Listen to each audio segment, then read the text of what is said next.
Okay, you want to block Ruff? Okay, say hello to my Q&A. Alrighty, so first question from this guy on the screen right here. Look, look, look, look, his name is right there. Oh, you missed it. You mean, mean people. But his first question is, could you morph the laws of physics slash characters? If you could morph the laws of physics slash characters slash worlds of three anime together for the world to be such, which three would you choose?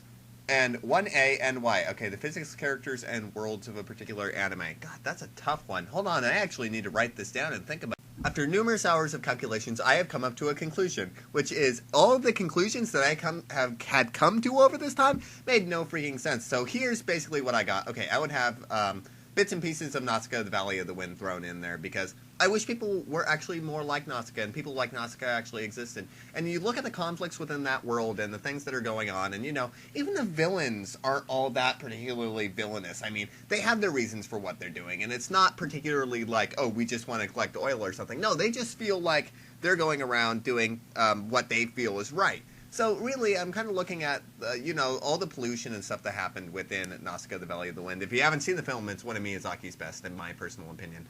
But somebody like Nausicaa in this world, I just want somebody like that, or I want to meet somebody like that. So I would throw in definitely the world of Nausicaa, just because it looks so cool, and the character of Nausicaa for president, rah, rah, rah. Although I'm kind of thinking, like, with all of her environmental stuff, she'd probably be on the side of Al Gore, and I personally think Al Gore is freaking nuts, and I just don't know. I don't want to have that kind of team up. So Al Gore, forget Al Gore. Al Gore doesn't exist in my world. It's just Nausicaa. Nausicaa was preaching to me about environmentalism, and it's like an inconvenient truth. And she got up there on her glider and was like, "Hi, I'm Nausicaa. Hee hee. This is why environmentalism is good and why pollution is bad. Tee hee." Then I would totally buy it. Al Gore going up there and being like, "Hello, I'm Al Gore. Here's some statistics that were totally hacked and have nothing to do with reality. This is why global warming is bad." Not saying that global warming doesn't exist. I'm just saying that if somebody's going to feed me false information about global warming, it better be freaking Nausicaa. So, definitely. The second choice that I had for a second world would be, I would take the chibification from Lucky Star. And, okay, there's debates about whether it's technically chibi or not. It's not all the way chibi. It's like somewhere in the middle-ish. And my reason for this is that, think about it, there is not a single uncute character in that entire series. There's nobody who's really ugly or particularly, grotesque. I looked around in that world, and I'm, looking at it going, wow, if, everybody looked like this, there would be a lot less problems with, beauty and all this other stuff. If we all just look cute and chibi, nobody would have to worry about all that stuff. And before you say, oh, you pedo, the guys in Lucky Star are just as cute. So, we could call it all chibi and cute and whatever you want to call it, and you could, attack me, but seriously, it's adorable. It is. You can't say it's not cute. The world would be a better place for that. Actually, I take that back, because probably by the time that you go through the chibification, you would probably look at it and go, oh my god, I want to be back to normal. You know what? If you had a mix-up of Nausicaa and Princess Mononoke, just the richness and texture of those worlds without all the violence, and you had, Kino from Kino's Journey driving around all of it on her little motorrad, that would be awesome. That would be a very awesome world to live in. While we're at it, we could have an entire country, just specifically for me, the creator of this world. We'd call it Resort Boen. It shall be a grand country. Don't know what particular theme would be of that country. I just know I like that name, and that sounds really awesome. All right, the second question we got here is, what would you do as ruler of the world? Give the rule to somebody else that's more deserving. I believe in the philosophy of Bruce Wayne. Not Bruce Wayne, but Bruce Wayne's dad, whoever his name is. Like the greatest guy in the world. And the thing is, he was never tempted by power. If you look at Batman Begins, the thing is, he created this company, Bruce Enterprises, from the ground up. And as he told his son, Bruce, he said, I gave the rule to more worthy men. And Bruce looks at him and goes, more worthy? And he's kind of looking at him like, who could be more worthy than my dad, who is like the greatest guy in the world? And he turns to him and goes, well, more interested men. And he understands that he's not this great political sort of thinking mind. He's just a man, and he remains a man, and he's one of the greatest men of all of Gotham City, and he helped to make Gotham City what it was, but he knows that if he puts himself in that sort of position of power, he would be corrupted by it. Or at least that's my take on Bruce's dad. He was one of the reasons why I like Batman Begins more than The Dark Knight. Ah! people are attacking me. But seriously, I would not want to be ruler of the world. My duty as the ruler of the world is to give somebody else the duty, and if I ultimately see them as unfit after a while, I will take the duty from them and give it to somebody more worthy. That will be my job. My job is not to, my job is to watch the watchers, to watch the watchmen. My job, I could not possibly be ruler of the world. I'd be terrible at it. I will admit that. I would not be a suitable world ruler. So my power would be to give it to somebody else. His third question is, he's put in subtitles here, maybe a future review vid if you haven't done this already, but I wouldn't know since apparently all of your profiles before Kagami is my lover were deleted. Your thoughts on Code Geass, Soul Eater, and Shaman King? Code Geass, I love Code Geass.